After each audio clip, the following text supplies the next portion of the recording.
ఎవరికైనా ఏదైనా శుభం కలిగితే ఆ శుభానికి కారణం ఎవరు అంటే శంకరుడే. నేను చెప్పట్లేదు ఈ మాట, శాస్త్రములు చెప్పాయి.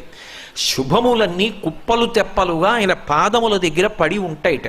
ఆయన అనుగ్రహించాడు అనుకోండి, ఓసారి ఇలా అంటాడు అంటే అది ఎగిరి వెళ్ళి ఇంటికి తోరణంగా పట్టుకుంటాడు. అందుకే ఒక గడుసు కవి ఒక మాట అన్నాడు, నేను ఓ పువ్వు పట్టుకొచ్చి మీ పాదాల మీద వేశాను అనుకోండి, నేను వేసినది ఇది పువ్వు, మీ పాదముల మీద ఉన్నది ఇది పువ్వు.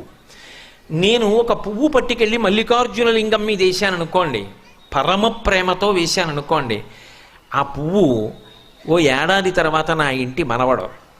నేను ప్రేమతో వేసిన పువ్వు 2 ఏళ్ల తర్వాత నా ఇంట్లో మనవరాలు. నేను ప్రేమతో వేసిన పువ్వు నేను కట్టుకునే ఒక ఇల్లు. నేను వేసిన పువ్వు నాలో కలిగేటటువంటి భక్తి. నేను వేసిన పువ్వు ఏ వయస్సులో నాకు రావాలో ఆ వయసు